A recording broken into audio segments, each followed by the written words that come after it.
Bonjour, je suis Lomique Guillot, rédacteur en chef de Management, et je suis ravi de vous présenter ce JT, le journal du télétravail de Management. Ce JT, c'est un nouveau podcast quotidien pour parler télétravail et partager bonnes idées, conseils ou tout simplement tranches de vie en confinement. Ce podcast étant enregistré à distance, la liaison et le son ne sont pas toujours au top, mais je suis sûr que vous nous pardonnerez. C'est parti.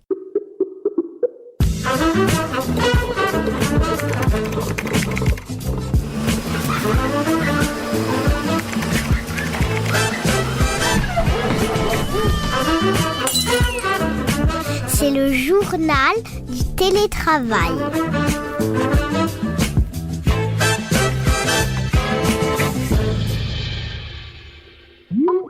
Aujourd'hui, je suis en ligne avec Frank Zorn, cofondateur de Deskeo.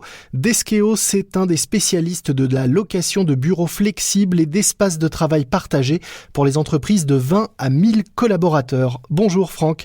Bonjour Lomique. Les bureaux que vous louez, j'imagine, sont tous vides en ce moment, non ? Effectivement, il y a beaucoup de nos clients qui sont en télétravail. Donc, il y a une grande partie de nos espaces qui ne sont pas occupés comme d'habitude, mais cela dit, ils sont quand même accessibles. Et il y a aussi des clients qui viennent au travail. J'ai voulu vous avoir en ligne dans notre JT car vous venez de réaliser un sondage à la fois intéressant, amusant et inquiétant par certains aspects. Pour commencer, on apprend que 76% des Français en télétravail regrettent déjà leur bureau. Comment vous expliquez cela ? En fait, ce qu'on voit dans l'étude, c'est qu'il y a certains avantages du télétravail quand on le fait de temps en temps. Ce qu'on voit aussi, c'est que 89% des gens qui ont répondu disent qu'ils ne sont pas habitués à faire du télétravail. Donc, beaucoup, c'est nouveau et donc ils doivent s'habituer à travailler à distance et de la maison. Et à travers d'autres questions, on se rend compte aussi que, en fait, quand on fait du télétravail chaque jour en confinement, on n'a pas les mêmes équipements qu'au bureau. Et donc, si parfois ça peut être bien quand on travaille un après-midi ou une journée à la maison pour faire certaines tâches ou pour honorer un rendez-vous qu'on a dans notre vie privée, si on doit le faire chaque jour, on n'arrive pas à séparer la vie privée et la vie de travail. Aujourd'hui, pour les gens qui ont des enfants, par exemple, ou la famille à la maison, le quotidien, en fait, devient encore plus compliqué parce qu'il faut gérer non seulement le travail, les enfants ou les animaux. Et donc, en fait, ça devient assez difficile de combiner et de gérer les deux aspects. Et donc, on regrette un peu notre bureau où on peut aller focaliser sur ce qu'on doit faire au travail. Et après, on retourne à la maison où on fait ce qu'on fait dans notre vie privée. On va au cinéma, au restaurant, etc. Autre chose qui ajoute à cela et à ce manque, c'est qu'on apprend aussi dans ce sondage que beaucoup sont assez mal organisés ou mal équipés, notamment en ce qui concerne l'espace où ils télétravaillent. Oui, mais c'est justement ça, ce dont je parlais. Donc, ce qu'il arrive, c'est que, en fait, on navigue entre notre salon, la chambre, et donc, pour beaucoup, c'est quand même des appartements qui sont un peu contraintes en termes de surface. Ici, on doit le partager avec le conjoint ou avec les enfants, avec la famille. Finalement, on n'a pas forcément l'espace où on peut se concentrer. Et ce qu'il arrive donc dans la journée, une journée de travail, il y a des moments où on doit être seul, on doit se concentrer sur un certain aspect. Et donc ça, c'est difficile à réaliser. Il y a d'autres moments où on est peut-être en conférence visio et on a besoin de parler ou d'écouter. Et derrière, on entend les enfants ou les animaux crier.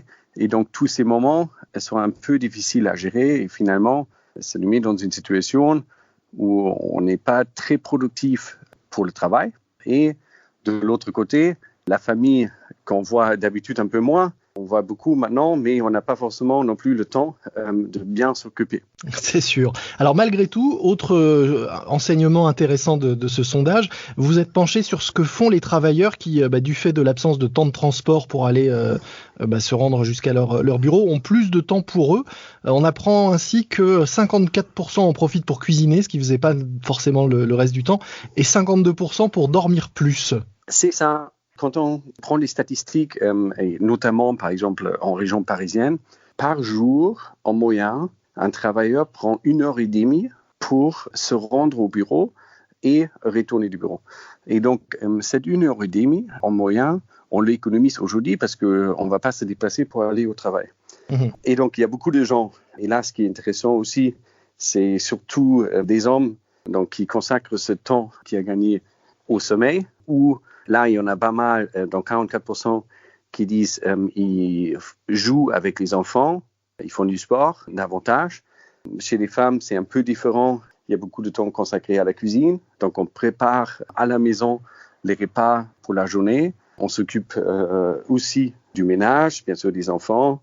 Et donc, ce temps-là qu'on économise, on le dépense finalement un peu différemment et on gagne un peu pour nous et aussi pour le reste de la famille dans ce temps de confinement. Alors, un chiffre un peu moins amusant, c'est la solitude qu'on sent aussi chez certains salariés.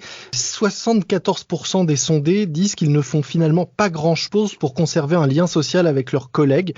On a l'impression que certains sont un peu démunis face aux outils technologiques qui sont à leur disposition. Tous, vous le disiez, ne sont pas des télétravailleurs habitués. Beaucoup sont des télétravailleurs occasionnels ou qui découvrent pour la première fois le télétravail et ne maîtrisent pas forcément tous les outils qui permettent d'organiser des visioconférences, des appels à plusieurs, etc. Et beaucoup se sentent, on a l'impression, démunis, voire seuls en ce moment. Exactement. Donc, il faut en fait apprendre à rester à la maison. Et quand on le fait, première journée, deuxième journée, ça passe encore assez bien. Mais au bout d'une semaine, là maintenant, ça fait bientôt 2 semaines qu'on est confiné. En fait, on ressent le manque social, des liens sociaux qu'on a d'habitude au bureau. Quand on va au bureau, c'est bien sûr pour travailler, mais c'est aussi nos collègues, c'est des clients, c'est beaucoup de liens sociaux, c'est des petits moments dans la journée où on va faire une pause de café ou une pause de cigarette, où on va fumer, descendre, parler, échanger, on va rencontrer un client, un partenaire. Et tous ces moments, aujourd'hui, en fait, on peut les chercher si on est bien connecté, si on utilise les logiciels et toutes les technologies qui sont à notre disposition, mais il faut savoir comment l'utiliser. Et il faut être proactif là-dessus aussi. Et ce qu'on voit à travers de notre étude, en fait, il y a un manque en fait, d'habitude, en premier lieu, aussi un manque de connaissances des technologies. Et finalement, il y a beaucoup de gens qui ressentent maintenant, au bout de 10 jours, 2 semaines, en fait, ces liens sociaux, ils manquent. Mais cela dit, en fait, il y a beaucoup d'astuces qu'on peut donner. Je vais donner un exemple que notre équipe a mis en place.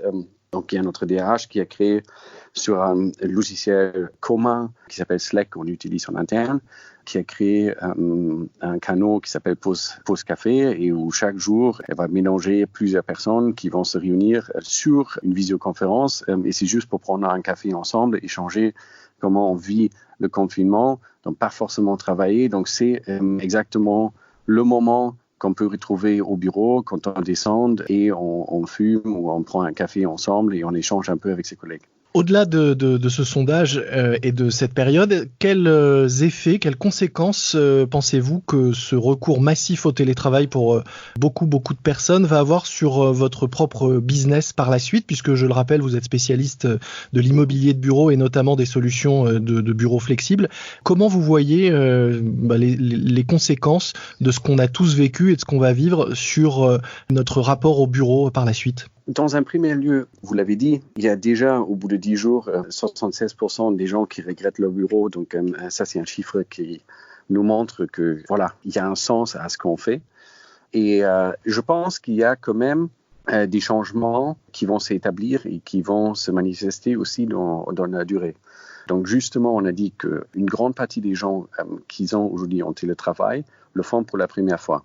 Mais au fur et à mesure du confinement, je pense qu'ils vont apprendre à utiliser les technologies, ils vont apprendre à organiser leur travail à la maison, à distance, et donc ils vont davantage en bénéficier ou l'utiliser dans l'avenir. Maintenant, ce qu'on voit aussi à travers de cette étude, et chacun le vit un peu pour soi-même, en fait, on n'a pas envie de travailler tout le temps seul à distance à la maison. On a envie de retrouver ses collègues, on a envie de retrouver des lieux, des bureaux où on peut être productif. Et je pense dans l'avenir, on va davantage demander que nos bureaux soient des lieux où on peut être productif. Quand on y va, on peut travailler de manière très efficace pour accomplir et réussir ce qu'on doit faire au travail. Et donc, ça donne beaucoup de beaucoup d'opportunités à réfléchir comment est-ce qu'on aménage des bureaux. Est-ce que ça veut dire aussi qu'on va avoir envie de plus d'espace de convivialité encore, plus de lieux pour se réunir, se rencontrer et travailler ensemble? Exactement. Par exemple, dans l'aménagement, aujourd'hui, quand on regarde dans chacun de nos bureaux, par exemple, il y a une cuisine, un peu comme ce que vous pouvez trouver à la maison. Et quand vous êtes à la maison, vous allez voir ce qui se passe. Vous naviguez un peu entre la machine à café qui est dans la cuisine, vous allez dans le salon travailler un peu. Si vous avez besoin de se concentrer, vous allez peut-être dans une petite chambre pour ne pas être dérangé. Et tous ces effets, on les met déjà en œuvre aujourd'hui. On réfléchit chaque jour comment est-ce qu'on peut créer des espaces de bureau où il y a des espaces de convivialité. Donc, par exemple, une cuisine avec des canapés où on peut avoir une discussion de manière conviviale, ou ce qu'on appelle des phone booths ou des boîtes téléphoniques où on peut s'isoler seul pour avoir une communication, une visioconférence sans déranger les autres ou sans être dérangé. Et donc, tout ce qu'on apprend là et ce qu'on vit dans le quotidien, en fait, nous, on le met déjà en œuvre et on va réfléchir davantage comment on peut l'installer dans des bureaux qu'on crée ensemble avec nos clients pour qu'ils puissent être efficaces et productifs au travail. Parfait, merci beaucoup Franck. Je rappelle que vous êtes cofondateur de Deskeo, un des spécialistes de la location de bureaux flexibles et d'espaces de travail partagés pour les entreprises de 20 à 1000 collaborateurs. On mettra dans les notes de cet épisode un lien vers le sondage et l'étude complète pour ceux qui ont envie de découvrir un peu plus en détail tous ces chiffres que vous nous avez donnés. Merci beaucoup à vous et bon télétravail. Merci à vous aussi. Bonne journée. C'est la fin de notre JT, une suggestion musicale avant de se quitter, une chanson de Georges Brassens qui s'appelle « Pour me rendre à mon bureau » et qui dit « Pour me rendre à mon bureau, j'avais acheté une auto ». Voilà, une autre époque donc, puisqu'aujourd'hui, si vous télétravaillez, vous pouvez y aller en pantoufles. Et puis un podcast à écouter si vous vous ennuyez, 21 millions du magazine Capital. C'est un podcast sur le Bitcoin et les crypto-monnaies très didactique qui permet de découvrir l'univers des monnaies virtuelles, que l'on soit néophyte ou connaisseur. Un podcast animé par Grégory Raymond, journaliste pour le site capital.fr. 21 millions à retrouver sur capital.fr donc et sur toutes les plateformes de podcast. N'oubliez pas de vous abonner à notre JT pour ne manquer aucun numéro et notez-nous en nous donnant 5 étoiles s'il vous plaît si vous aimez ce rendez-vous. Moi je vous dis à demain, soyez prudents, respectez les consignes et les gestes barrières, restez chez vous, portez-vous bien et bon télétravail à tous.